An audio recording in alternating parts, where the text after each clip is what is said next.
At the very southern tip of New York City, where the streets fade into the waters of the Arthur Kill, lies a quiet village most New Yorkers have never truly discovered, Tottenville, Staten Island. But behind its peaceful charm hides a story that shaped the very beginnings of the city itself, and even the nation. Tottenville isn't just another forgotten corner of Staten Island. It was once known as the town the oyster built. In the 1800s, Tottenville was the heart of New York's booming oyster industry. The waters around Staten Island were so rich with oysters that they were shipped to Europe, earning Tottenville the title of the oyster capital of the world. What few people know is that these oysters weren't just food. They naturally purified New York Harbor, keeping its waters clean before industrial pollution took that away. But Tottenville's history runs far deeper. Before European settlers ever arrived, this land was home to the Lenape people, who called it Aquehonga Manaknong.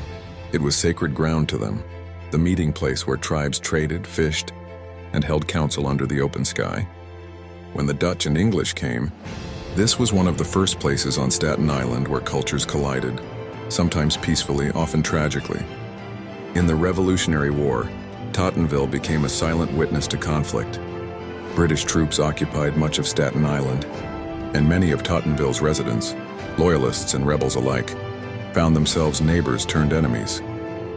One little-known fact: the conference house at the southern tip of Tottenville was where Benjamin Franklin, John Adams, and Edward Rutledge met with the British in a last desperate attempt to avoid war.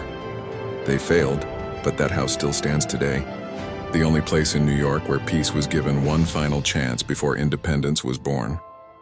Through the 19th century, Tottenville thrived with shipbuilders, fishermen, and craftsmen. Its people were known for their resilience, facing hurricanes, fires, and the collapse of the industries that once sustained them. Yet the community endured. Even today, if you walk through Main Street or along the old shoreline, you'll feel echoes of those who lived and worked here, people whose lives were intertwined with the sea, with faith and with survival. And here is something almost no one knows. Tottenville was one of the last places in New York to rely on the ferry before the outer bridge was built in the 1920s. For decades, that ferry was more than just transport. It was Tottenville's lifeline to the world. Generations of families remember waving goodbye to loved ones from that dock, never knowing if they'd return from wars or the rough seas. Tottenville isn't just the end of New York City. It is where so much of its spirit began. A forgotten gateway between the old world and the new, between peace and revolution, between nature and industry. Its quiet streets still whisper the stories of a time when the fate of America hung in the balance. Right there, on the edge of the water,